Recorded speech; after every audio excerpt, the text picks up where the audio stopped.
नमस्कार जी, बहुत बहुत शुक्रिया आप लोगों का। सुबह के 8:55 हो चुके हैं। मैं संजीव शर्मा आपके मनपसंद टीवी चैनल पंजाब केसरी पर हाजिर हूं सुबह का मॉर्निंग न्यूज कैप्सूल लेकर। रिपन शर्मा जी, बहुत बहुत शुक्रिया आपका ज्वाइनिंग के लिए। काइंडली शेयर भी कर दीजिएगा ताकि दूसरे लोगों तक भी ये हमारा बुलेटिन जो है आपके जरिए पहुंच जाए। रोशन लाल नेको जी, कैसे हैं आप? सब ठीक ठाक हैं? Vinay Agarwal ji, thank you very much for joining अस।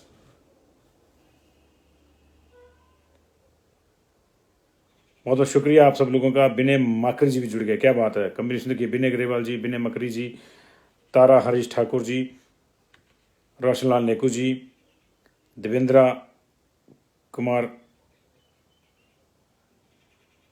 चनोत्रा जी, विकास गौतम जी, बलदेव शर्मा जी, ताशी उपासक जी, अतुल शर्मा जी, विजय मकरी जी, नमस्ते, कैसे हैं आप? ठीक ठाक। Pankaj Thakur ji, good morning, how are you? Kuldeep ji, Kuldeep Kaundal ji, नमस्कार। बिट्टू राजीव जी, बहुत बहुत शुक्रिया इस जुड़ाव के लिए। विजय देवल जी, गुड मॉर्निंग। पुरुषोत्तम रावत जी, आपका भी स्वागत है। सुशील शर्मा जी, बहुत बहुत शुक्रिया। तो आज गुजरात में पहले चरण की वोटिंग हो रही है। गुजरात में 182 सीट्स हैं और बीजेपी वहां लगातार अपने राज को कायम रखने के लिए आज फिर से लोगों का मैंडेट लेगी। दिलचस्प है, हिमाचल में बीजेपी कह रही है कि रिवाज बदलिए और गुजरात में कह रही है कि रिवाज जारी रखिए। वहां कहा जा रहा है कि रिवाज अच्छा है। क्या अच्छा है क्या नहीं अच्छा है, क्या ये डिपेंड करता है लोगों पर, और लोग आज अपना मैंडेट दे रहे हैं। पहले चरण की वोटिंग में 89 सीटों पर मतदान हो रहा है और 19 जिलों में ये मतदान, गुजरात के 19 जिलों में 89 सीटों पर पहले चरण में मतदान हो रहा है। कुल मिलाकर 788 उम्मीदवार मैदान में है। पहले फेज में 2 करोड़ से ज़्यादा वोटर अपने मत का इस्तेमाल करेंगे। और पहले फेज की अगर बात करें तो पिछली बार 2017 में जब चुनाव हुआ तो इन 89 में से 58 बीजेपी के पास थी, कांग्रेस के पास 26 और बीटीपी के पास 2 और एनसीपी के पास 1 सीट थी।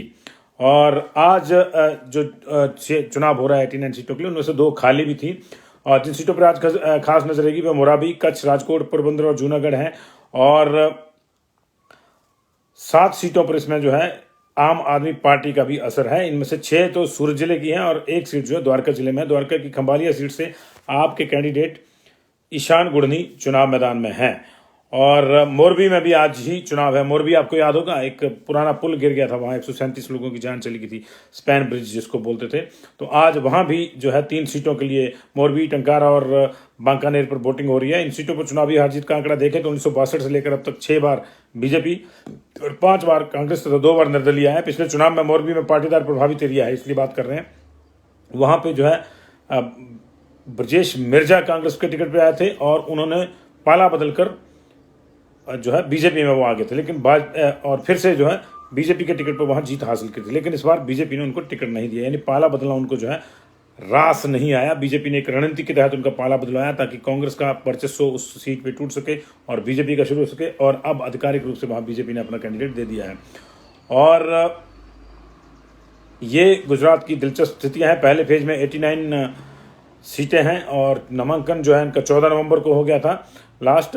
और दूसरे फेज में 93 सीटें जिनका नामांकन 17 नवंबर को लास्ट हो गया था। वोटिंग 1 दिसंबर को आज हो रही है पहले फेज की। दूसरे फेज की 5 को है और 8 दिसंबर को नतीजे निकलेंगे। नतीजे अकेले गुजरात के नहीं निकलेंगे, हिमाचल प्रदेश के भी निकलेंगे। हिमाचल के मुख्यमंत्री गुजरात में भी जाकर चुनावी जनसभाओं को संबोधित करके आए हैं। उन्होंने वहां भी दावा किया है कि हम लोग जो हैं वो हिमाचल में भी चुनाव जीत रहे हैं और गुजरात भी अपने जो रिवायत हो कायम रखे। हालांकि उन्होंने वहां कहा कि हिमाचल में रिवाज बदल रहा है, आप अपना रिवाज कायम रखें। दूसरे का रिवाज अच्छा, अपना रिवाज अच्छा नहीं। ये दिलचस्प कमेंट आए थे तब उनके उस पर। लेकिन देखिए, कहाँ राज बदलता है, कहाँ रिवाज बदलता है, ये आम जनता तय करती है। और आम जनता आज गुजरात की भी तय कर रही है। हिमाचल प्रदेश की आम जनता 68 कॉन्स्टिट्यूंसीज के लिए अपना मैंडेट दे चुकी है। वो मैंडेट ईवीएम्स में बंद है, जिनको लेकर काफी इफ्स एंड बट्स हो रहे हैं। और पिछले कल की अगर बात करें तो जो पोस्टल बैलेट्स हैं उसको लेकर जंग छिड़ी हुई है। पोस्टल बैलेट्स को लेकर कांग्रेस जो है इलेक्शन कमीशन में चली गई है, ईसीआई में चली गई है, इलेक्शन कमीशन ऑफ इंडिया में उन्होंने शिकायत करी है कि पोस्टल बैलेट्स को लेकर कुछ उनको शक है। और ऐसा लगता है कि जानबूझकर जो है कुछ लोगों को पोस्टल बैलेट्स नहीं दिए गया और उसमें देरी हो रही है, क्योंकि कर्मचारियों के वोट जो हैं पोस्टल बैलेट्स में रहते हैं। और कांग्रेस को लगता है कि कर्मचारियों के वोट अगर उसको पूरे नहीं पड़े तो फिर उसके भी पूरे नहीं पड़ेंगे। तो ये दिलचस्प जंग चली हुई है हिमाचल प्रदेश में। हालांकि चुनाव आयोग ने कहा कि हमारा काम सिर्फ पोस्टल बैलेट जारी करना था, अगर वो नहीं पहुंचे हैं तो किसकी जिम्मेदारी है किसकी नहीं, ये एक दूसरा विषय है। है। हालांकि चुनाव आयोग ने यहाँ हिमाचल प्रदेश में मुख्य चुनाव अधिकारी मनीष गर्ग ने पोस्टल डिपार्टमेंट के साथ भी बैठक करके आग्रह किया है कि जो पोस्टल बैलेट्स हैं उनको जल्दी से जल्दी पहुंचाने का काम करें। वो आ भी रहे हैं, उसका डाटा हमने आपको दिया भी था। अभी तक 52,000 आ गए हैं और जो है 68,000 से ज़्यादा जो है वो आने बाकी हैं। तो ये जो पूरा मामला है वो चला हुआ है। 68,357 बाकी है अभी आने। अब तक आ चुके हैं 58,930 वोट आ चुके हैं। जो हिमाचल के कर्मचारी हैं उनके जो है 40,128 वोट आ चुके हैं। कुल मिला के 59,728 वोट जारी हुए थे, पोस्टल बैलेट जारी हुए थे हिमाचल प्रदेश के उन कर्मचारियों को जिनकी चुनाव में ड्यूटी लगी थी। उसमें से 40,000 आ गए, मतलब 19,000 के आसपास अभी 19,600 वोट एग्जैक्ट जो है अभी रहते हैं। और जो आर्मी वोट्स जिसको हम बोलते हैं, फौज के वोट्स बोलते हैं, वो 67,559 इशू हुए थे और अब तक जो है 18,802 आए। ये रफ्तार थोड़ी धीमी है आर्मी वोट्स की, और इसमें थोड़ा टाइम लग भी सकता है, लेकिन अभी टाइम बहुत बचा नहीं है। आज 1 तारीख है और 8 तारीख को काउंटिंग है। हालांकि 8 तारीख सुबह 8 बजे तक जो वोट पहुंच गए उनको काउंटिंग में शामिल किया जाएगा। तो कुल मिला के 1,27,287 पोस्टल बैलेट्स में से, दोनों के मिला के, आर्मी के और फौजी वोट और एम्प्लॉयज वोट मिला के, उसमें से जो है अभी तक जो है 58,930 आ चुके हैं और 68,357 आने हैं। बड़ी संख्या जो है इसमें वो फौजी वोटों की ही है। और ये डाटा जो है हम आपको पिछले परसों तक का दे रहे हैं हम आपको, 29 तारीख तक का। और अभी आज का ये 2 दिन के बाद डाटा जो है जारी हो रहा है। जब भी आएगा अगला डाटा कल का, आज शाम तक कल का जो डाटा हो कल आएगा, तो उसको भी हम आपसे जारी करेंगे। उधर एनटीटी करने वालों के लिए एनटीटी की जो सीट्स हैं, जो 4,000 नौकरियां निकली हैं, उन नौकरियों पे जो प्रयास कर रहे हैं उनके लिए एक अहम खबर है। कुछ प्राइवेट संस्थानों की ओर से नर्सिंग टीचर ट्रेनिंग एनटीटी कराने से जुड़े मामले पर प्रदेश रेगुलेटरी कमीशन जो है, एजुकेशनल इंस्टीट्यूट का रेगुलेटरी कमीशन जो है, उसका फैसला आ गया है। रेगुलेटरी कमीशन ने एनसीएफएससी, ध्यान से सुन लीजिए, अगर इस ग्रुप से ऑथराइज्ड कॉलेज से या संस्थान से आपने भी एनटीटी की है तो फिर वो प्रॉब्लम है।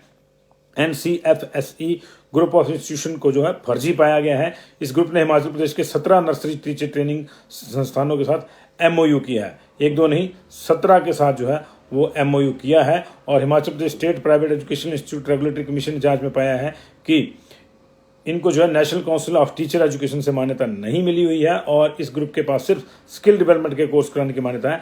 ऐसे में एनटीटी नर्सरी टीचर ट्रेनिंग करवाने के लिए ये ग्रुप मान्यता नहीं दे सकता। हिमाचल में एनसीएफएससी ग्रुप के जो है नर्सरी टीचर ट्रेनिंग कराने वाले 8 संस्थान को मान्यता, टोटल 17 को दी है, हिमाचल में 8 को दी है। इन 8 संस्थानों में इस समय 63 स्टूडेंट हैं और जिनसे 25 से 27 हज़ार रुपये फीस ली गई है, किसी 24, किसी 25, किसी 27 हज़ार ली गई है। और ये जो है अब पूरा मामला जो है, ये लोग धोखाधड़ी का शिकार एक तरह से हो गए हैं। रेगुलेटरी कमीशन ने एनसीएफएससी ग्रुप पर 34 लाख का जुर्माना लगा के अगली कार्रवाई के लिए जो है मामला प्रदेश सरकार को प्रेषित कर दिया, क्योंकि जो बाकी आपराधिक गतिविधियां हैं, ये जिस तरह के जो मामले बनते होंगे वो तो देखना होगा सरकार को ही। और उधर एक अच्छी खबर ये आ सकती है कि चुनाव तो खैर हो गए, चुनाव से पहले सोप्स कई बंटने के वादे हुए, लेकिन चुनाव के बाद आपको तेल जो है, ये पेट्रोल और डीजल की कीमतों में अच्छी गिरावट देखने को मिल सकती है। ये इसलिए नहीं हो रहा कि चुनाव से इसका कोरिलेशन है। टेक्निकली इंटरनेशनल मार्केट में कच्चे तेल की कीमतों में गिरावट लगातार जारी है और क्रूड ऑयल की कीमतें बुधवार को $81 पर बैरल से नीचे आ गई, जो कि जनवरी के बाद सबसे निचले स्तर पर है। अमेरिकी क्रूड भी जो है $74 प्रति बैरल पहुंच गया है और जो है 245 की जो है बचत हो रही है पर बैरल कंपनियों को। तो माना जा रहा है कि क्रूड के दाम में गिरावट की वजह से देश में पेट्रोल डीजल की कीमतों में प्रति लीटर 14 रुपये तक की कमी आ सकती है। पेट्रोल डीजल में 14 रुपये तक की कमी आ सकती है। बीते 8 महीने के भीतर कच्चे तेल की कीमतें 27% कम हुई हैं और पेट्रोलियम एक्सपर्ट्स के माने तो ब्रेंट में तेजी से $70 की तरफ जो है ये बढ़ रहा है। ब्रेंट ये और गिरेगा, अभी 74 था अमेरिकी और 81 था। तो नॉर्मल ब्रेंट क्रूड जो है वो 81 आ जाएगा और अमेरिकी ब्रेंट जो है वो 81 से 70 आ जाएगा और अमेरिकी जो 70 से भी नीचे चला जाएगा। तो इससे जो है हर हाल में पेट्रोल डीजल के दाम कम होंगे। हालांकि इसमें थोड़ा वक्त लगेगा, क्योंकि जो इंटरनेशनल मार्केट के रेट्स हैं उनमें और रिफाइनरी के साइकिल में पूरे 1 महीने का फ़र्क लगता है। उसमें पहुंचने में रिफाइनरी में तेल पहुंचेगा और फिर वो उसके बाद आम आदमी तक जो है बाजार में जाएगा, तो उसके बीच का जो साइकिल है वो 1 महीने का है। तो कम से कम जो है 1 महीने के बाद इसके असर देखने को मिलते हैं। माना जा रहा है कि चुनाव के बाद जो है इसके असर हमको देखने को मिलेंगे। तो ये पेट्रोल डीजल की बात थी, एनटीटी की बात हमने आपको कर दी। और इंडिपेंडेंट्स की यूनियन बन गई है जी, कल हमने आपको बताया था इंडिपेंडेंट्स की भी यूनियन बन गई है। और इस यूनियन में जो लिस्ट किए गए हैं लोग, लिस्टिंग होती है ना सब जगह, तो यूनियन में लिस्टिंग की गई है कम से कम 25 लोगों की। हालांकि 99 इंडिपेंडेंट्स लड़ रहे हैं, लेकिन कुछ इंडिपेंडेंट्स जो काफ़ी मुखर हैं और राजनीतिक तौर पर ज़्यादा जागरूक हैं, हालांकि सारे जागरूक हैं, अगर इंडिपेंडेंट लड़ रहे हैं तो सारे जागरूक हैं, लेकिन उनको लगता है कि अगर दल हमारे साथ कुछ राजनीति कर सकते हैं तो हम दलों के साथ क्यों ना राजनीति करें। तो ऐसी अगर स्थितियां आती हैं तो इंडिपेंडेंट्स ने एक तरह से अपना जो है अघोषित समूह बना लिया है।